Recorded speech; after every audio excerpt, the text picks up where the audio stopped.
అందరికీ నమస్తే.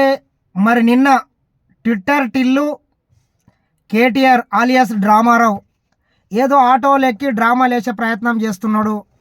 ఈ 10 సంవత్సరాలు మరి అయ్య కొడుకులు ఇద్దరు కలిసి గుడ్డి గుర్రం పనులు దొమ్మినట్లు ఏ ఒక్కనాడు ఆటో డ్రైవర్ల సమస్యలను గాలికి వదిలేసి వాళ్ళని పట్టించుకోకుండా ఈరోజు మరి కాంగ్రెస్ ప్రభుత్వం మహిళలకు ఉచిత బస్సు ప్రయాణం కల్పిస్తే మరి దాన్ని సాకుగా చూపి ఆటోలలో మొత్తం వాళ్ళు రోడ్డు మీద పడ్డారు, వాళ్ళ జీవితాలు మొత్తం నాశనం అయితే నేనే ఉద్ధరిస్తా అని చెప్పి ఏదో ఆటోలు ఎక్కి 500 ఇచ్చి మొత్తం నీ జీవితం మొత్తం బతకన్నట్టు ఏదో డ్రామాలు వేస్తున్నాడు కేటీఆర్.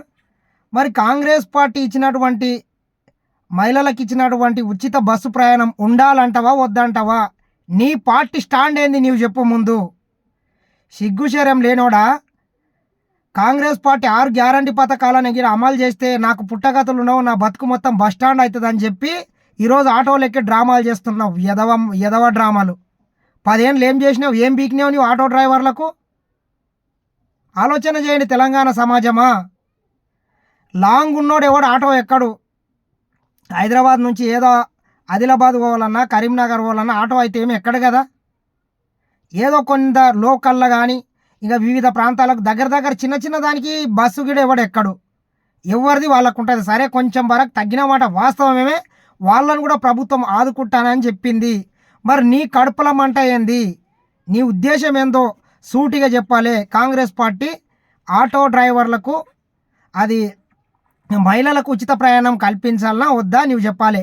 ఇన్ని రోజులు హెలికాప్టర్లకు వెళ్ళి దిగని నీవు, ఏసీ కార్లు రేంజ్ రోవర్ కార్లకు వెళ్ళి దిగని నీవు, ఈరోజు నీకు ఒక్కసారిగా అధికారం దూరం అయ్యేటికల్లా ఆటోలేకి ఇక్కడెక్కి అక్కడెక్కి డ్రామాలు వేస్తున్నావు. నీవెన్ని డ్రామాలు వేసినా నీ జీవితంలో మళ్ళొకసారి నీకు మీ అయ్యకు అధికారం రాదు, అది గుర్తుపెట్టుకో. 100కు 200% నీకు అధికారం రాదు. రాబోయే పార్లమెంట్ ఎలక్షన్లో 1-2 సీట్లు వస్తాయని నీవు డ్రామాలు వేస్తున్నావు. ఇవన్నీ ఒక్క సీటు కూడా రాదు బిడ్డ, నీవు గుర్తుపెట్టుకో. ఏదో దేశానికి నీ అయ్యా ప్రధానమంత్రి అవుతాడు, ఇదే అవుతాడు అని నీవు పెద్ద గప్పాలు కొట్టి ఇక్కడ ఈ తెలంగాణ రాష్ట్ర సంపదని మొత్తం తీసుకొని పోయి కొల్లగొట్టి లక్షల కోట్లు దోసుకొని 6.5 లక్షల కోట్ల అప్పు చేసినటువంటి దుర్మార్గులు మీరు, నీవు, నీ అయ్యా, మీ బావ అంత బద్మాషిగాళ్ళు, బట్టెబాజిగాళ్ళు. ఈరోజు మళ్ళొకసారి డ్రామాలు వేసి తెలంగాణ ప్రజల్ని ఎలక్షన్లు వస్తున్నాయి, పార్లమెంట్ ఎలక్షన్ ఉందని నీవెన్ని డ్రామాలు వేసినా నీవెన్ని గేమ్లు ఆడినా ఆటో కాదు కదా. నీవు ముడ్డి నేలకు రాసినా కానీ నీకెవడు ఓట్లేయరు, అది గుర్తుపెట్టుకో బిడ్డ కేటీఆర్. ఖచ్చితంగా కాంగ్రెస్ పార్టీ 6 గ్యారంటీ పథకాలను 100 రోజులలో అమలు చేస్తే వార్డు మెంబర్ కూడా గెలవవు నువ్వు అనుకుంటున్నావు బిడ్డ, గుర్తుపెట్టుకో. నెక్స్ట్ సిరిసిల్లలో గెలువు ఏ రకంగా గెలుస్తావు చూద్దాం.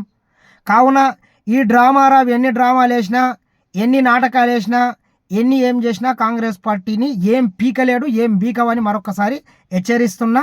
దయచేసి మా అమ్మలక్కలు కూడా కేటీఆర్ ఏడ కనబడితే చెప్పు తీసుకొని కొట్టండి. మీకు ఉచిత బస్సు ప్రయాణం కల్పిస్తే వానికి కడుపులో మంటలేస్తున్నది ఈ దుర్మార్గునికి. కావున నువ్వు డ్రామాలు బంద్ చేయి డ్రామారావు. తెలంగాణ సమాజం కాంగ్రెస్ పార్టీకి ఏం చేస్తుందో ఖచ్చితంగా నువ్వు చూస్తూ ఉండు. రాబోయే ఎన్నికలలో, పార్లమెంట్ ఎన్నికలలో నీకు తగిన బుద్ధి చెప్తారు.